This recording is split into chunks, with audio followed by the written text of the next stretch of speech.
মানে থাকে না যে আমাদের মুরব্বীরার একটা কথা আছে আর কি, যে মুসলিম ভাইয়ের বউয়ের কথা, শোনো অল্প পানির মাছ বেশি পানিতে পড়লে লাফালাফি এবং ছটফট করে।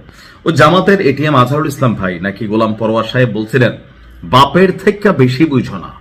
কাকে বলছিল? এনসিপি কে। দেখেন এনসিপি যারা এই মুহূর্তে এমপি হয়েছে পুরাটাই জামাতের দয়া দয়া দয়া। হাসনাত আব্দুল্লাহর কিছুটা ভিন্নতা ছিল, কিন্তু বাকিদের পুরাটাই ভাই দয়া। যেই জামাতের দয়ায় এনসিপি 2-4টা সিট পাইছে, সেই জামাতের সাথেই যখন দায়ের থেকে আসার বড় ভাবনে জামাত কি করছে? ঢাইলা দিছে। আমরা সবাই জানি এনসিপি হচ্ছে জামাতের টিম বি। তো এই টিম বি আগামী 5 বছর পরে এদের অস্তিত্ব থাকে কিনা রাজনীতিতে, সেটাই হচ্ছে প্রশ্ন। যত বড় দল নয় তত বড় কর্ম। আর সেই কারণে জামাত আজকে রিয়েকশনটা দিছে। ত্রয়োদশ জাতীয় সংসদে আজকে আপনারা জানেন শপথ গ্রহণ হয়েছে। তো জাতীয় নাগরিক পার্টিকে ছাড়াই জামাত এবং স্বতন্ত্র নবনির্বাচিত সংসদ সদস্যরা শপথ গ্রহণ করেছেন। এটি সংসদের দ্বিতীয় ধাপে অনুষ্ঠিত শপথ অনুষ্ঠান, যেখানে এনসিপির কোনো সদস্য উপস্থিত ছিল না। দলীয় সূত্র বলছে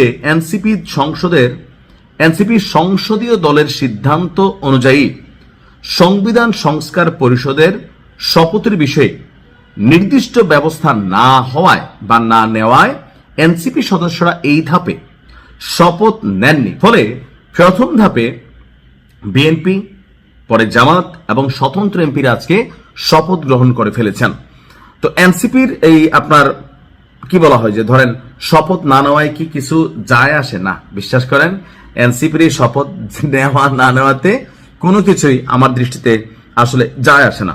এখন আগামী দিনে আপনার এই এনসিপির যারা প্রধান হর্তাকর্তা আছেন, এই যে আসিফ মাহমুদ সজীব ভুইয়া বা কি বলা হয় যে নাসিরউদ্দিন পাটোয়ারি, এরা দেখেন বলতেছে যে নির্বাচনে কারা কত আসন পাবে তা নাকি আগেই ঠিক করা ছিল। তো নাসিরউদ্দিন পাটোয়ারি নির্বাচন করে নাই, করছে তো হারছে। তো তার মানে কি ডক্টর ইউনূস একটা সাজানো নির্বাচন করছে? এনসিপির যখন এই ছেলে এই কথা বলে তো মানুষের মধ্যে তো টেনশন হয়। কেন ভাই? নাহিদ ইসলামরা তো সরকারি ছিল, আসিফ মাহমুদরা তো সরকারি ছিল। এরা তো আসলে ডক্টর ইউনূস সরকার এবং নির্বাচনকে প্রশ্নবিদ্ধ করার জন্য তারা চেষ্টা করতেছে। আপনি দেখেন যে যে জায়গায় যারা ফেল করছে তারা বলতেছে, যেমন সার্জিস বলতেছে যে ভাই ভোটটা আবার গণনা করা জরুরি। দেখেন নাই? এখন এরা শপথ গ্রহণ করলেও যা, না করলেও তা, এদের মধ্যে এখনো একটা ফিলিংস কাজ করে। নির্বাচনের আগে ডক্টর ইউনূস বৈশা ছিল, এদেরকে আশ্রয় দিয়েছে, প্রশ্রয় দিয়েছে, প্রশাসনিকভাবে যথেষ্ট একটা কি বলা হয় যে প্রেশার ক্রিয়েট করার সুযোগ ছিল।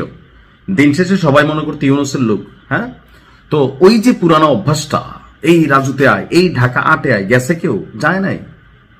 মির্জা আব্বাস ভদ্রলোক মানুষ, ধৈর্য ধরছেন, বলছেন এবার যদি মাঠে এসে ফাইজলামি করো তাহলে কিন্তু আমরা রুখে দাঁড়াবো।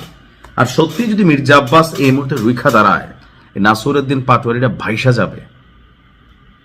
এনসিপির এই ধরনের কর্মকাণ্ড আমার কাছে হাস্যকর ছাড়া আর কিছুই মনে হয় না। মানে জুম্মা 8 দিন হয়েছে আর কি, এখন নতুন এমপি তো একটা ফিলিংস আছে পুনপুন্যা, কিন্তু আসলে বেল থাকবে না এগুলার, মাথায় রেখেন। ভালো থাকুন।